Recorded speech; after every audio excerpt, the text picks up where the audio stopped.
All right, Victorum gaming fans and SPQR fans, we're back with another video covering the talent trees for the heroes in the game. Today we're going to take a look at Hammer or Hammer to Anvil, I should say, not Hammer and Anvil. So this is a neat little tech tree. Again, not very large, just the 3 abilities with the 1 prerequisite, and really more of a melee centric one. And so, as you might guess, as you can see from 2 of the abilities there, this has a lot to do with charging. So making your charges basically deadlier. So, and key thing to note, it does not require you to be mounted or anything. So this is for foot or mounted heroes. So the charge is everything, and this hero is capable of launching devastating attacks when he can use his momentum to full effect.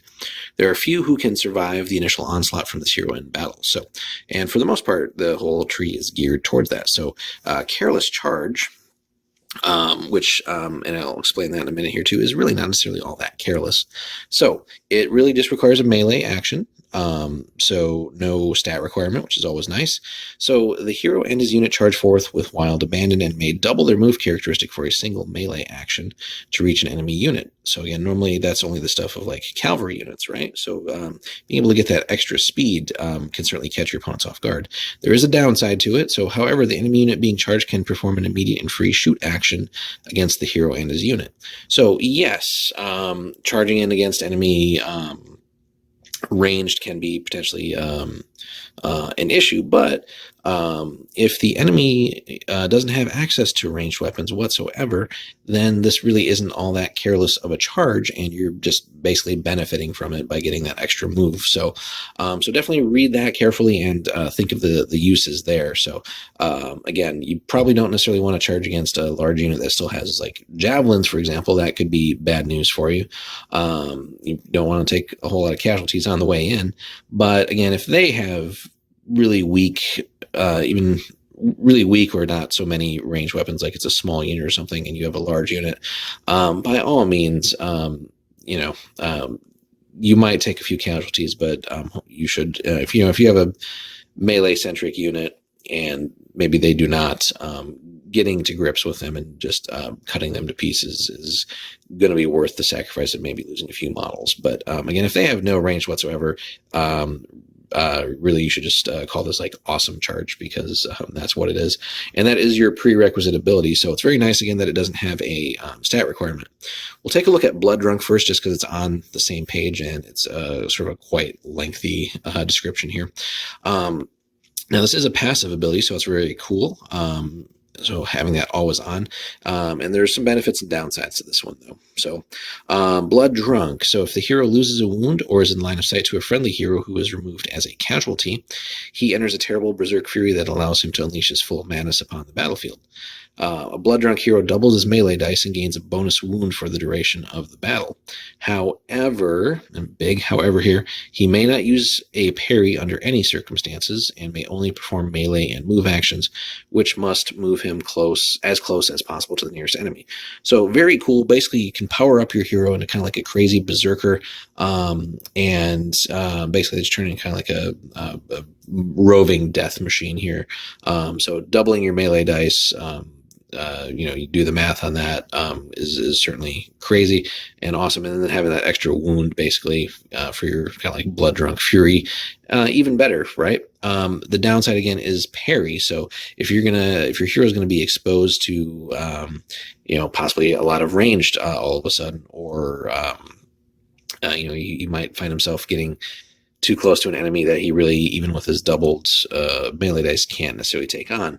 That could be bad news bears. But used appropriately, this can actually be kind of a nasty surprise for an enemy, where you might have maybe even a couple of heroes like this that suddenly get powered up and turn otherwise maybe a fight that opponent thinks they might win into all of a sudden they're dealing with these crazy heroes. So then you do have the option to try to turn this off as well. So very long ability here. The hero may try to stop the Blood Drunk Fury at the start of his phase by attempting a bravery check. If he fails, and again, you need to fail the check here, keep that in mind. So if as you're pumping points into your bravery stat, it obviously becomes harder to fail it. He is no longer blood drunk. Alternately, if at least 3 friendly models are in base contact with the hero, they don't have to be in the same unit. They may perform 2 special actions to restrain him. In this case, the hero remains blood drunk, but is not moved at all. So, a couple different ways to turn it off, which is, not bad. But doing that alternate route there is basically wasting the turn of at least, a unit, or, heaven forbid, if you're having to take 3 other heroes to restrain your 1 hero, that's really a waste of time and points, and probably is putting you in a bad tactical spot as well. But again, worthwhile to at least potentially have that option. But this again is more just sort of spring, I think, like a nasty surprise on an enemy. Now, interestingly, you could send a hero up like a flank or something that isn't necessarily too heavily guarded by an enemy, and simply being able to sort of bait them into wounding your hero is a really neat trick to maybe pull on them. But now, if you try to do this all the time, though, of course, people are going to wise up to it. So that is something to consider too. But if you have a really beefy melee hero, suddenly doubling his dice and getting that extra wound can be absolutely crucial. This is an interesting play too. There's another ability where you basically become a bodyguard for like a higher level hero. So if you kind of combine these, if your other hero that you might be guarding goes down, or you end up taking a wound for them because you're taking the hits for them, suddenly the enemy thinks, maybe this weak little throwaway hero is actually not such a throwaway hero, and you actually end up just sort of turning the tables on them. So very interesting ability nonetheless. And then we have our last ability, the other charge-related ability here, Thundering Charge. So it's a melee action. With an almighty roar, the hero surges forward into close combat, scaring the wits out of the enemy and throwing caution to the wind. When the hero charges in a melee action to first enter close combat, he gains an extra melee dice, but also suffers a -1 penalty in his melee checks. So, not necessarily, I think, as exciting as the Careless Charge, if that one's used properly. An extra melee dice can be cool, but unless your melee stat is super beefy, that -1 can actually kind of hurt you there. But certainly the appeal there, if you have the charge and you're getting that extra lethal benefit from that, an extra attack that can actually end up then killing another person, another enemy model, is certainly something to consider. But again, certainly wouldn't recommend it if your melee stat isn't all that great to begin with. So certainly I would probably want at least if this was just me, I would just want at least, a +3 on my melee so that it only drops down to a +2. You're still hitting on 4s. Or, you have like the whole +4 or something like that. So then you're still hitting on 3s. So just things to consider.